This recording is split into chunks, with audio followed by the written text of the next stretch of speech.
Hey guys, Casual Crono here. I got a lot of requests for Thillelillie ES, so we are going to make a video showcasing her and her skills. Her role basically is a DPS character.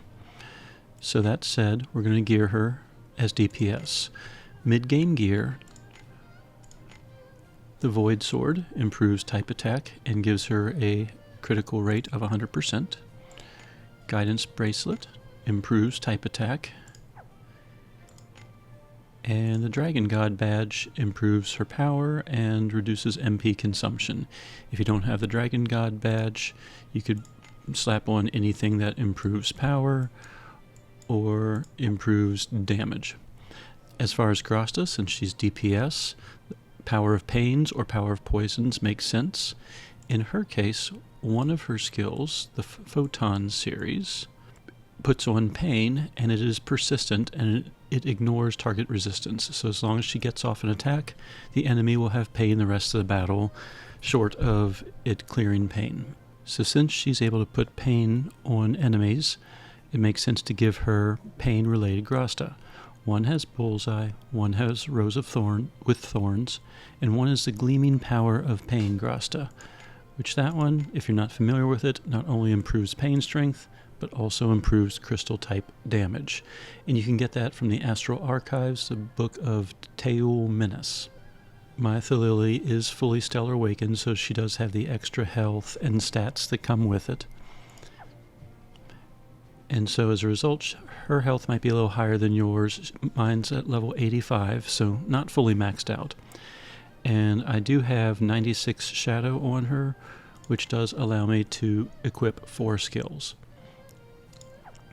She does come with a sidekick, Moke. And Moke, if he's in the front line, can reduce enemies' power and intellect, and restores a little bit of the AF gauge. And when another zone is deployed, charge stacks increase. He has a few auras. If you attack on weak point damage, all party members' critical damage and magical critical damage improve.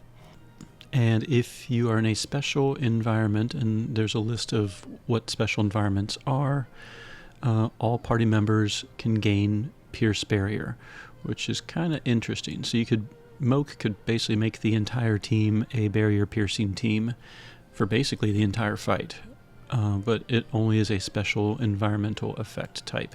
His charge skill, he'll attack an enemy and do 5 points of damage.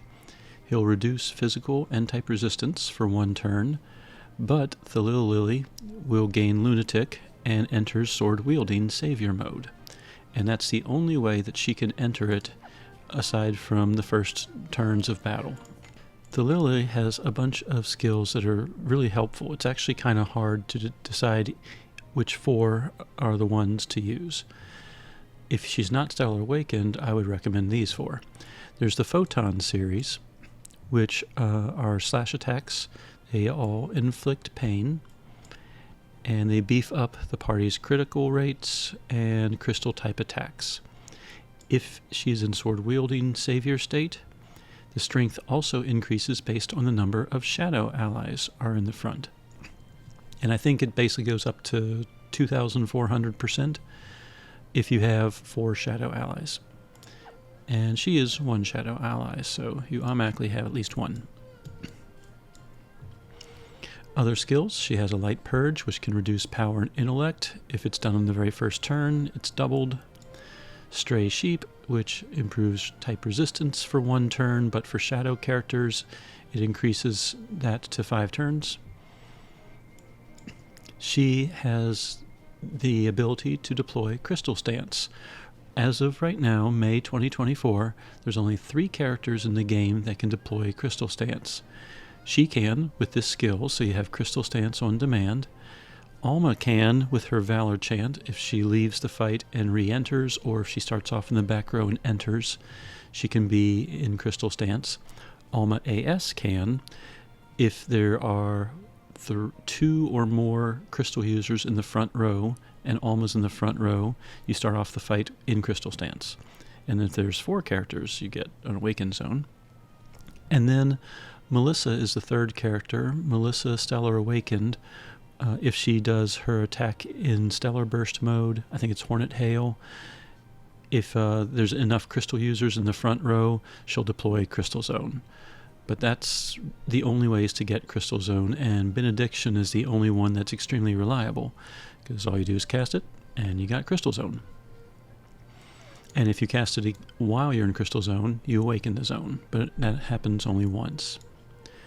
Apostle is an interesting one. It's a slash attack, but it creates, it basically improves your attacks based on number of hits. If you have an ability that hits 5 times, it triples the damage. And in addition, for all shadow allies, damage increases by 50% for 5 turns. So for example, Photon Messiah attacks twice. So if you cast Apostle and then cast Photon Messiah, the second hit does a little more damage than the first hit. If you have something like Sword and Heart, which is her stellar skill, it attacks all enemies 4 times. So if you cast Apostle before Sword and Heart, the second, third, and fourth attacks do even more damage than the first. But wait, there's more. She has a skill called Promised Land. It's preemptive, so it always goes first. It beefs up power, intellect, and speed tremendously. It also basically gives them like a mind's eye type of thing. Based on their maximum magic points, it increases their physical damage. For sword-equipped allies, increases skill hit count by 1. So Photon Messiah, for example, will go from 2 hits to 3. If it hits 3 times and you've cast Apostle, the second and the third hit will do more damage. If you have Sword and Heart, instead of doing 4 attacks, it does 5 attacks. And that maxes out Apostle, max 5 hits. That means the 5th hit is triple damage what the first one was. So Promised Land, Apostle are really cool to beef up damage. And then her stellar skill, Sword and Heart. It hits 4 or possibly more times. It has a tremendous multiplier, a times 50 multiplier. It is barrier piercing. Once you use it, she loses sword-wielding savior state. You can only use it when you're in sword-wielding savior state. So if you go for several turns and sword-wielding savior state runs out, you can't use this skill. I mean, technically you can. You can click it. It gets used, but nothing happens. If you use it in Stellar Burst, the entire team, basically all their attacks become crystal attacks until the end of the turn. And if you have a sidekick, you can restore 5 charges. And we have a sidekick. Moke. Moke needs 5 charges, and his charge skill puts back sword-wielding savior state for 3 turns. You kind of get into a bit of a pattern. Thillelillie starts off in sword-wielding savior state. Usually by turn 3, if you can fill up the burst bar, you can then burst, use Sword and Heart, and then if Moke is around, you gain 5 charges, and as soon as the very next turn, you could re-enter sword-wielding savior state. As long as you use Sword and Heart again, in burst mode, you can get it again. So it repeats, and you'll see that when I do some examples. Right now, I don't have Sword and Heart equipped. I have her equipped as if you don't have her Stellar Awakening right now. So just to kind of show off just a regular level 80-ish Thillelillie. No zones are deployed. She has Lunatic, she has Photon Messiah, Promised Land, Benedict, and Apostle. So I could deploy Crystal Zone on turn 1.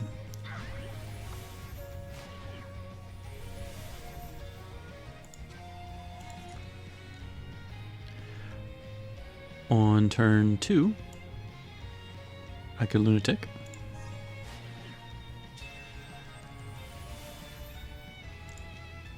Turn 3, I could either Promised Land, I could Awaken the Zone, Apostle, all sorts of things. We'll go ahead and Promised Land, because that's the 5-turner. Turn 4, Apostle. It also improves my weapon type damage.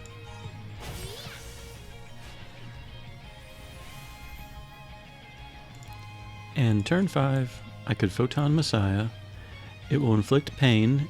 It hits now 3 times instead of 2, so the second and third hits should do more damage thanks to the previous buffs and the pain. And you saw the first hit was around, I think it was either 1 million or something like that, and the second and third hits were higher. I think I saw a 3 in there.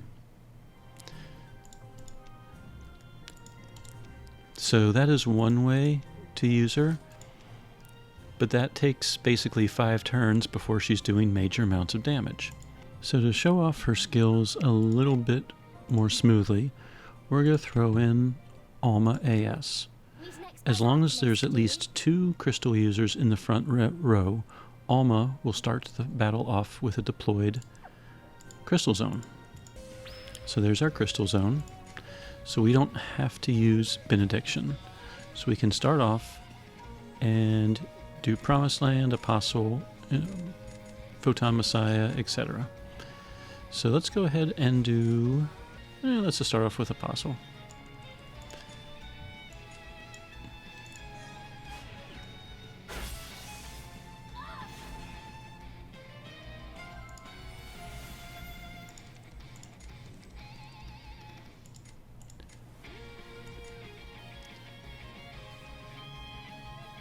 Now we can do Promised Land.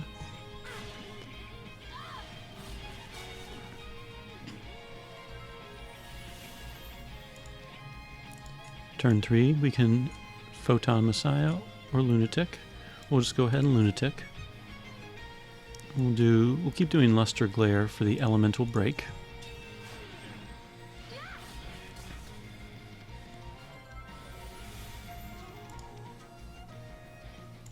Now turn 2, or fourth turn, we can do Photon Messiah. It'll attack 3 times, thanks to the other buffs. And we'll just keep doing Luster Glare.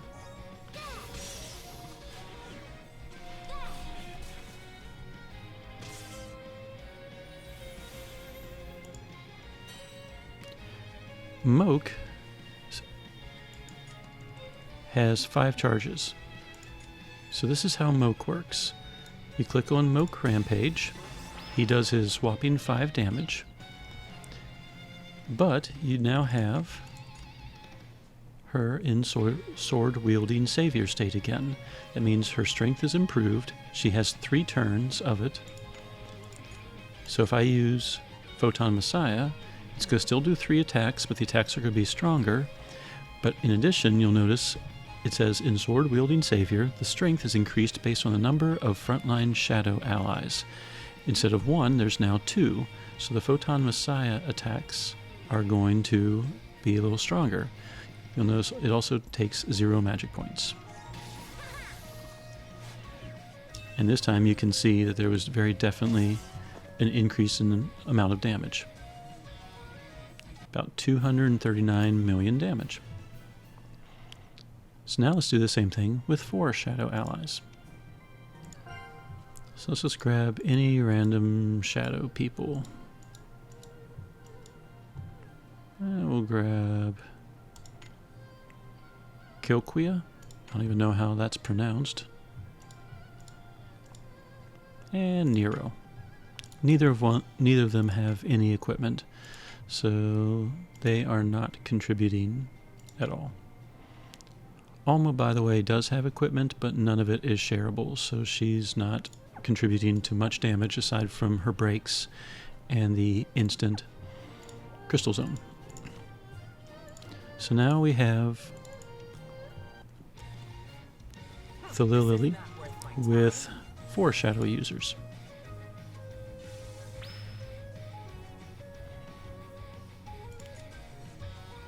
So we don't need to do Benediction, we should have Crystal Zone. So instead, we'll go ahead and just do the same thing as before. We'll do Apostle, and we'll do Refraction Bullet.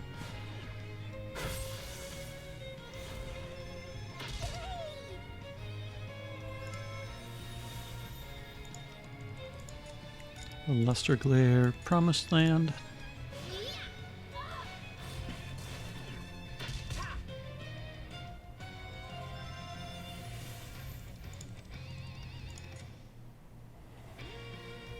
We'll go ahead and Lunatic. And we'll keep Luster Glaring just like we did before.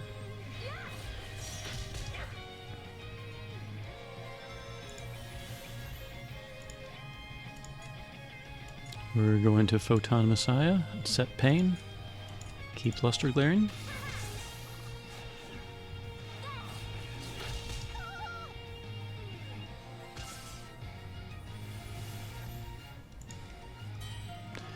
Moke is available again, so we'll go have him go on his rampage. And now she is in sword-wielding savior state. We're going to do Photon Messiah and see what the difference is now that we have 4 shadow users. We're just going to have her Lunatic so we don't mess up the damage any. You can see the test dummy went down to about 25% health. So we did 687 million damage with mid-level gear and basically just a full shadow team. So if you have Thillelillie and you're not super far along,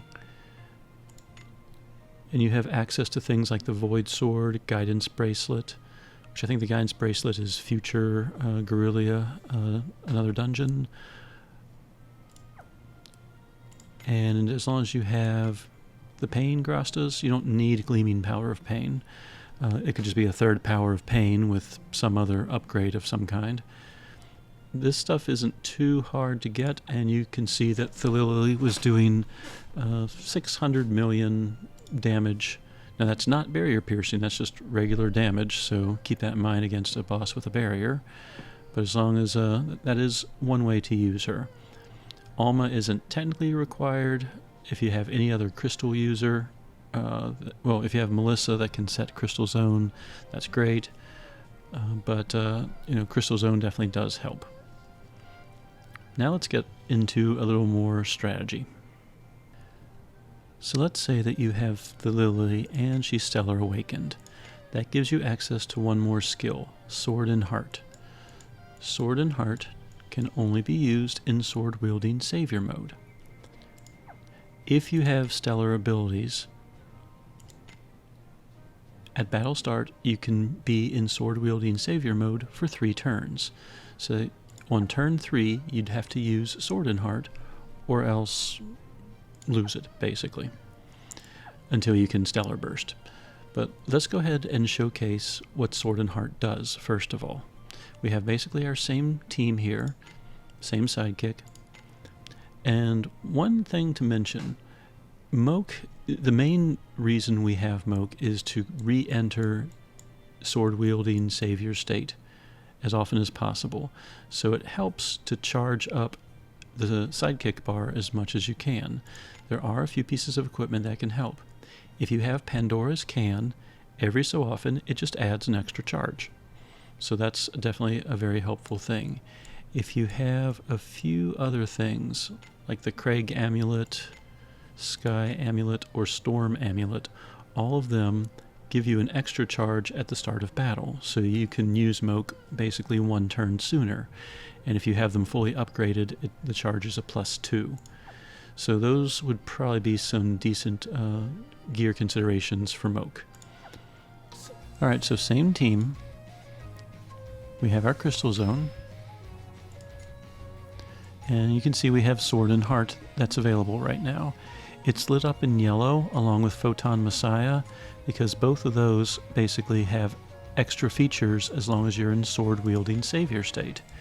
And a Stellar Awakened Thillelillie starts off the battle 3 turns in sword-wielding savior state. So we're going to go ahead and use 2 of those 3 turns to beef her up. So we're going to go ahead and do Apostle. And we're going to do Refraction Bullet. And the other 2 are just going to punch it.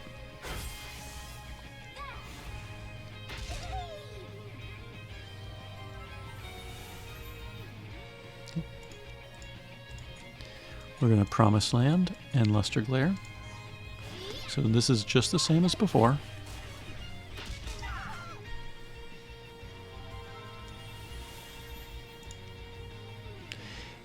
If you use Sword and Heart right now, and not as a Stellar Burst, Moke does not gain the extra 5 charges. So keep that in mind. So we could go ahead and Photon Messiah it on turn 3. That would improve my Crystal type attack for 3 turns and still make use of the sword wielding savior state and put pain on the enemy. So that's what we're going to do on turn 3. And we're just going to go ahead and keep Luster Glaring.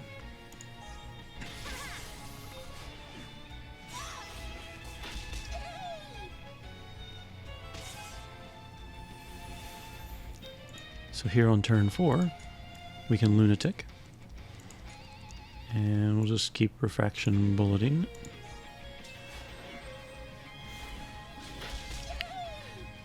And we've spent enough time that we have the Stellar Burst fully ready to go. We also have Moke fully ready to go. So this is how this is going to work. The enemy has pain. We've cast Apostle and Promised Land. So I have an extra hit with Thillelillie because she is a sword-equipped ally. And I have weapon type damage improvements because she's a shadow character. And I have the Apostle Chain, so maximum of 5 hits. I can basically triple my damage with the last hit. Sword and Heart naturally is 4 hits, but we have that extra hit. And in Stellar Burst, if the sidekick is active, I restore 5 charges. So this is how the Moke thing works. I will go ahead and activate Moke. That will use up all 5 charges. That puts Thillelillie in sword-wielding savior state.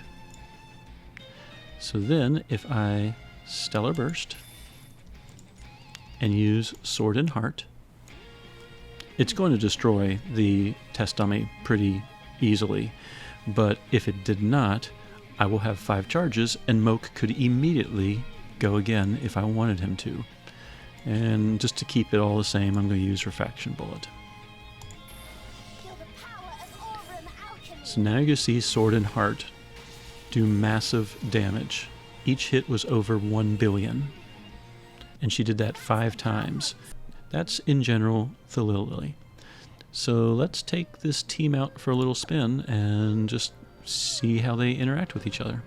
To show how ridiculously overpowered Thillelillie is, normally I would try and find some semi-common characters, some back row characters, and just, make what I consider kind of like an average team. Not all the meta characters or anything. But we're going to have Thillelillie and Alma AS together, and we're going to try just this team against the Dragon God. It, according to the wiki, I believe is a level 8 super boss. The maximum it goes is 11. So this would be like a mid-level super boss. Now, Alma is helping here to a degree as well. She has an automatic... she can't die, basically, for the first few turns, and Refraction Bullet inflicts rage, so she's going to redirect attacks to her. So we're going to go ahead and do Promised Land first, and inflict rage.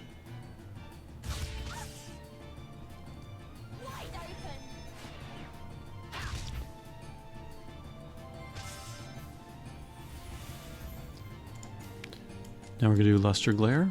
We're going to do Apostle.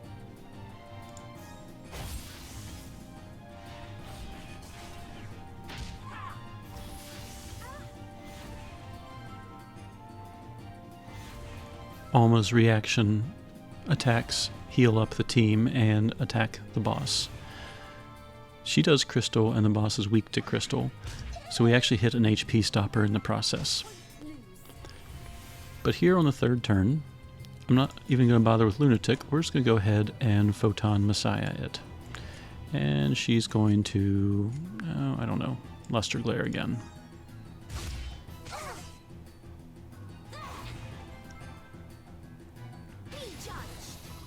And there you go. This team with a sister and a level 60 Nero just defeated the Dragon God with relative ease.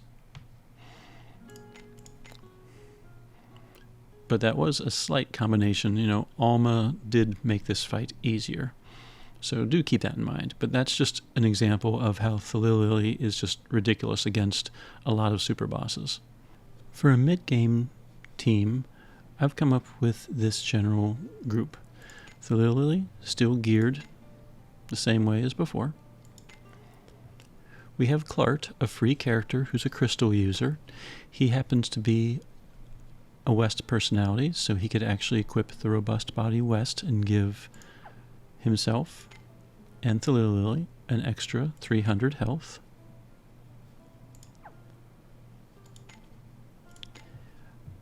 Otherwise, he's just equipped with just general gear, his personal armor, plasma rod, just an int speed badge, and 2 HP restore badges, or grasta, for 300 health each. Mistrari, she has some enhance for bow users, so she is beefing up Alma technically. She herself has a prismatic bow for some extra speed and just a simple 300 health and 30 MP badge, and a plasma ring. So not geared particularly strongly. Both of them do happen to be shadow characters, which is good for Thillelillie. Alma is still geared the same way as before. When you're picking reserves, I usually look at the main DPS and check out all of her personalities: Sweet Tooth, Clergy, West, Sword, and Crystal. It just so happens Melina, any of her styles, happens to be a Sweet Tooth, Clergy, and West person. So she can actually hold the almighty powers for Thillelillie. Now she is not a sword user, so it makes sense to have a sword user as the other position. So I just chose the free character Violet. You could really choose any sword user. You have Robust Body Sword, Enhance at Low HP Sword, Enhance at Max HP Sword. Technically you don't even need Robust Body. You could give, we could always give her Power of Crystal Sword and just improve Thillellillie's damage that way.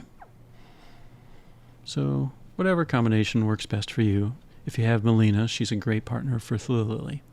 As far as sidekicks, we could always have a main sidekick that's different than Moke. As long as Moke is one of the sidekicks, we can reactivate. So we have Moke with Pandora's Can, and then we have Iridian, a free character, with his personal gear as well.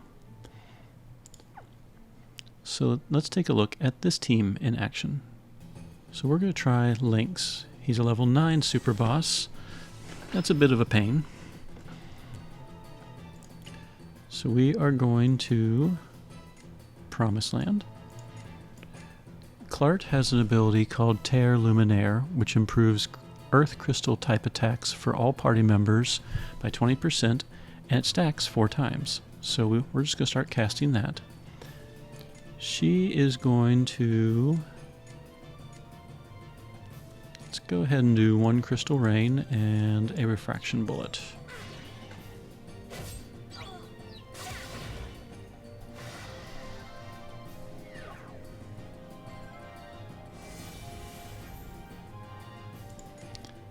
We're going to go ahead and beef up physical resistances. Refraction Bullet again, since Alma was stunned. Terre Luminaire again. And we're going to Apostle.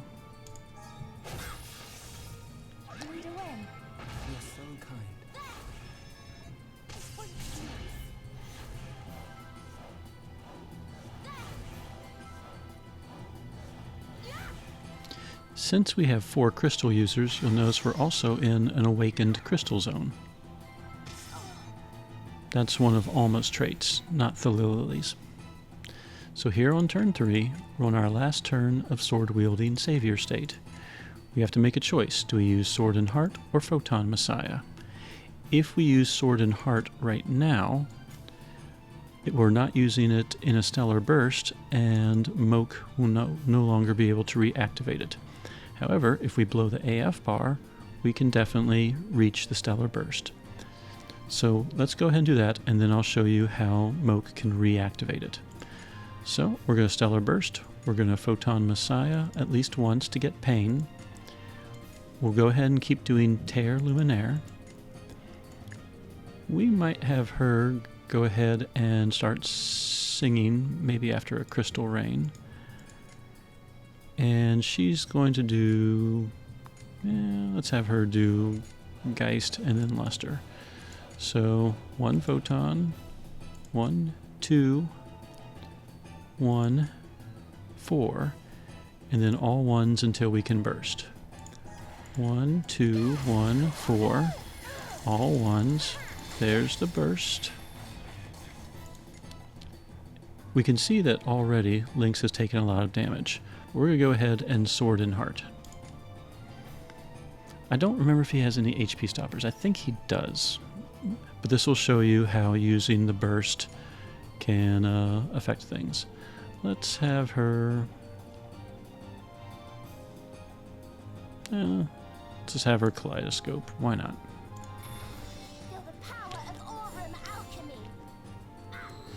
There's a Sword and Heart. I think we definitely hit an HP stopper.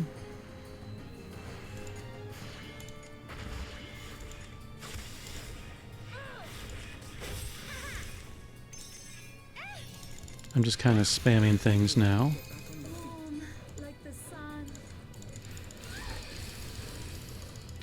And I tried to rebuff in that process as well.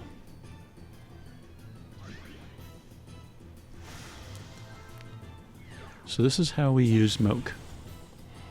Because we used Sword and Heart in a Stellar Burst, the sidekicks should have gotten 5 charges. And sure enough, not only do they have 5, they have a few left over from the previous charge. So if we click Switch, Moke will come out on the front line. Moke will immediately rampage, and then you can switch back to whatever sidekick you prefer. So if you want to go back to your first sidekick, you can do that. And that also means she is now in sword-wielding savior state for 3 turns. If you know if there's any remaining HP stoppers and stuff, you can kind of plan accordingly. I don't think he has any more, so I'm just going to Sword and Heart again.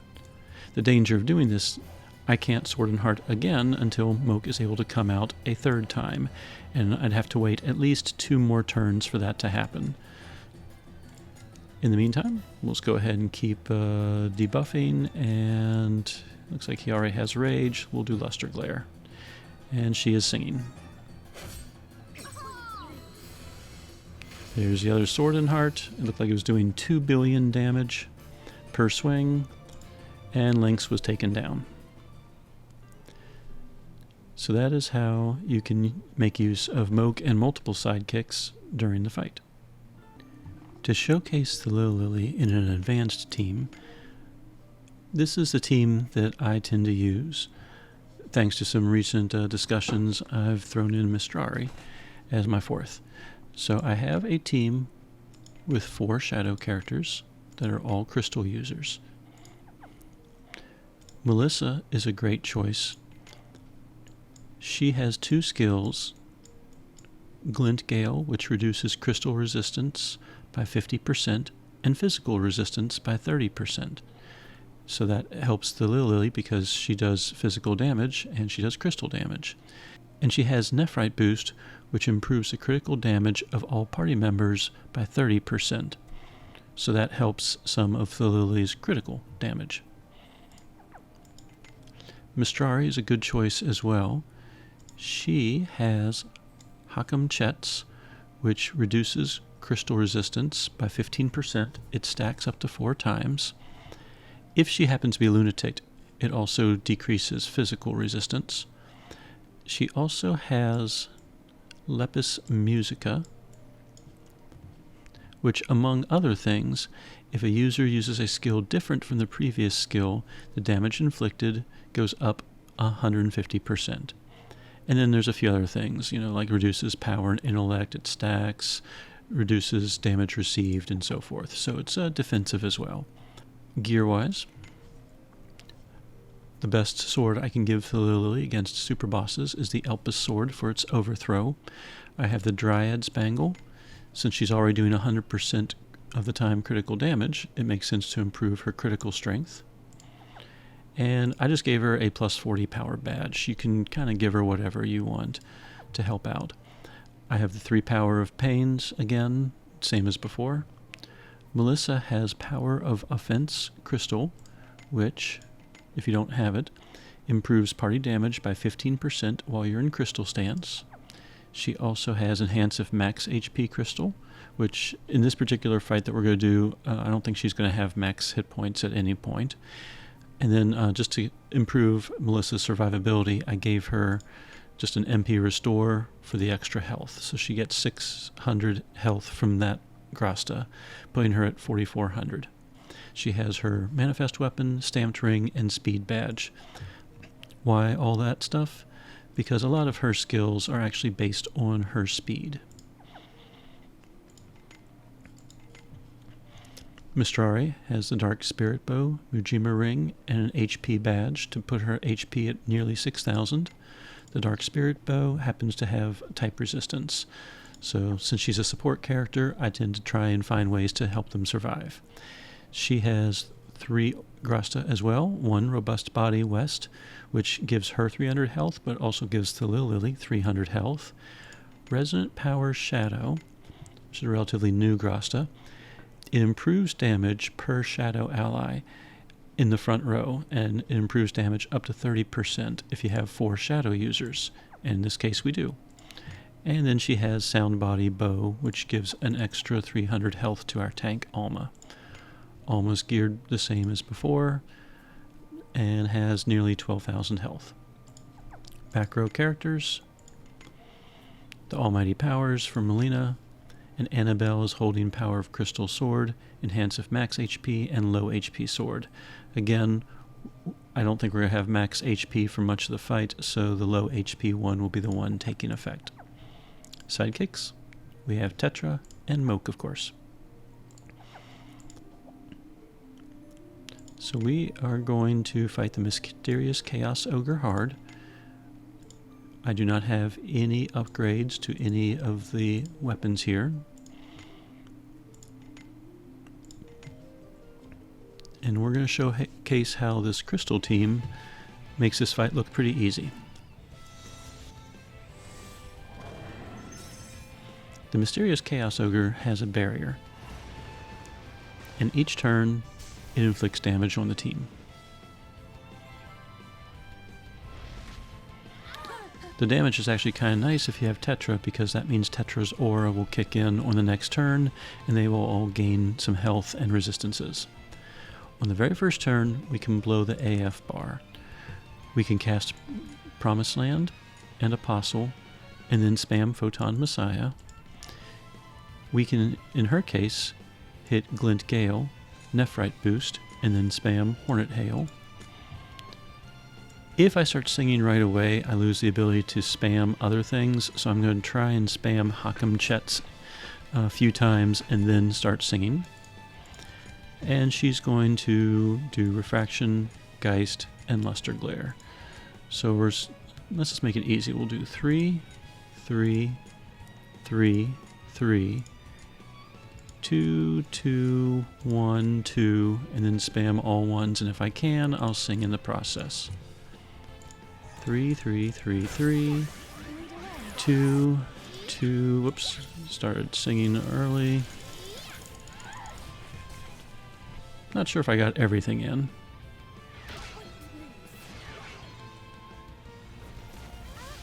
Let's see, looks like we're missing a Glint Gale, and of course the Hakam Chets stacks.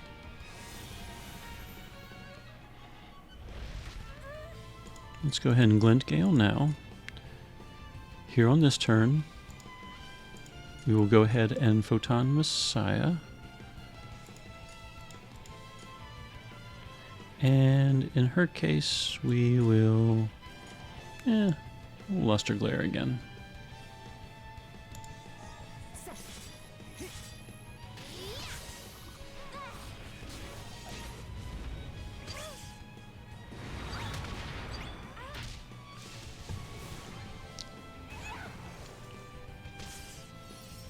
Now here on turn 3, we have the Stellar Boost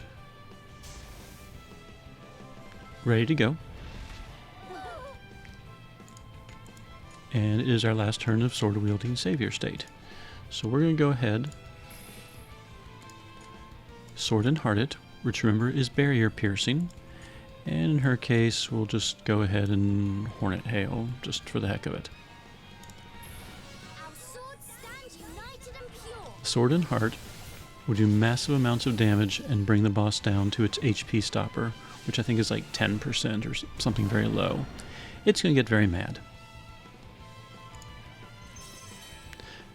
Now, we're no longer in Sword Wielding Savior state, but since we used it in Burst, we'll switch to Good Buddy Moke.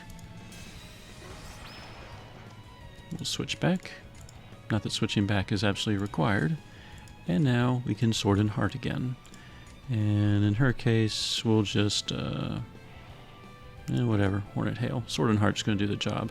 He refreshed his barrier, but actually, I thought he refreshed it. Maybe Moke knocked out a few pieces of it. But anyway, Sword and Heart's going to cut right through it and end the fight.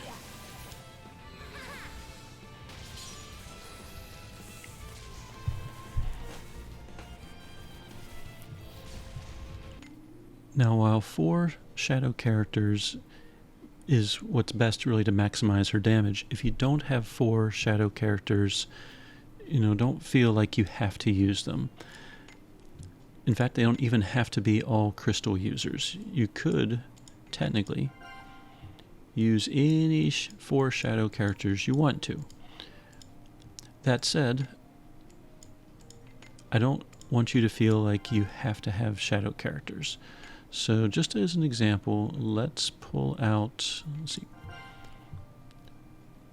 let's go ahead and pull out Eva. Does she have any gear at all? Yeah, some pretty average looking stuff. So this team has 3 shadow plus 1 light. The damage is not going to be quite as high because her Photon Messiah attack won't be maxed out as much. But as I said, I don't know what characters you have access to. And if you don't have 4 crystal shadow characters, it is totally possible to do a lot of these things with 3. So, for example, let's go ahead and blow the AF bar again. We're going to do the same thing. Apostle, Nephrite. Eva has Glacial Veil, which improves the crystal type attack of all party members by 25%. And she has Glint Purge, which will reduce resistances. So we're going to Glint Purge. Well, we're going to first Glacial Veil. And Geist Nebula, so we're going to do all 3s, then we're going to spam all 2s. And then we're going to spam our first skill and see how well we do. 3, 3, 3, 3. 2, 2, 2.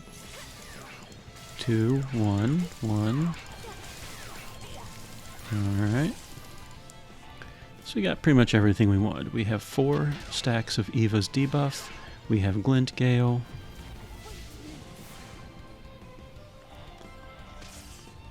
And turn 2.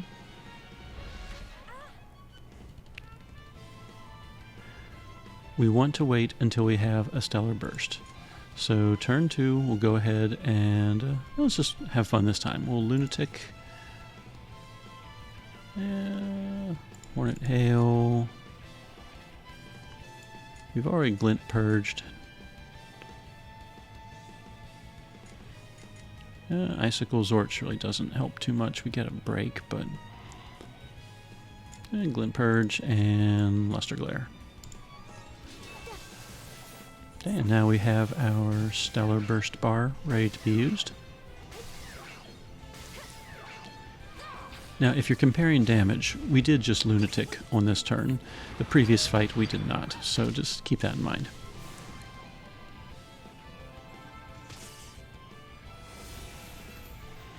Either way, a win is a win, so.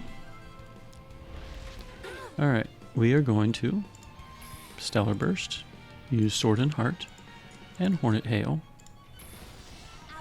Sword and Heart will again go through the remaining barrier and do massive damage.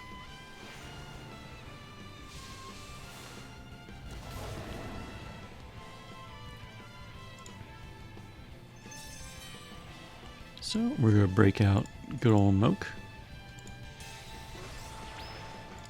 Switch back. Sword and Heart again for the win. And doesn't really matter. Icicle Zorch, sure.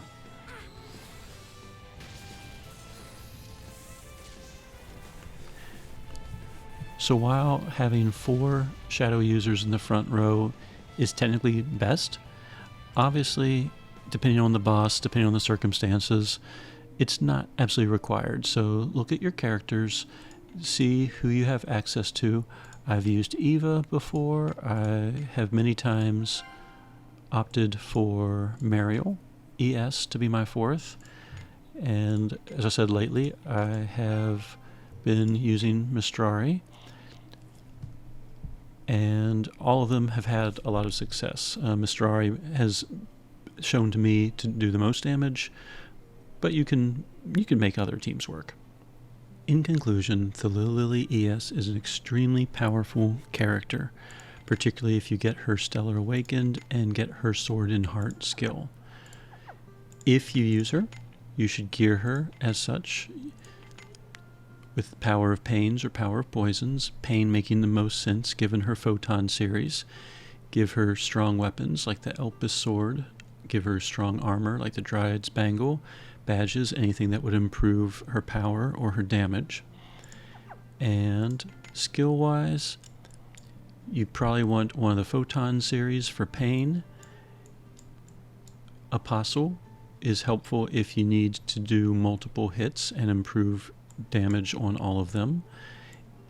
Promised Land is great for an all-party buff. Benediction, great if you need to redeploy Crystalline Stance once it runs out or once an enemy, overwrites it. And if you're Stellar Awakened, you probably want to have Sword and Heart as one of them. This is one of those characters where there's 5 really good skills to use, and of course you're limited to 3 or 4 depending on your shadow points. So you might have some decisions to make. I hate to say it. So good luck with those decisions. But Thillelillie, excellent character. As far as sidekicks, you definitely want Moke to be one of your sidekicks, but they could easily be a sub-sidekick, so you could still have a very powerful main sidekick. And the rest of your team, it's great if you can use her in a crystal team. She's also a sword user, so slash teams could work really well with her. The sky's the limit with her. She's one of the few characters I have been able to pull off 5 hits all at damage cap before, using this exact team, in fact. And I'll try to show a little clip of that while I'm talking about it. But yeah, Thillelillie is great, very powerful character. Definitely recommend SAing her if you do get her at some point down the road. But she is pretty powerful even without her SA. She just won't be able to barrier pierce nearly as often. I hope this video helps you if you got Thillelillie. Casual Crono, signing out.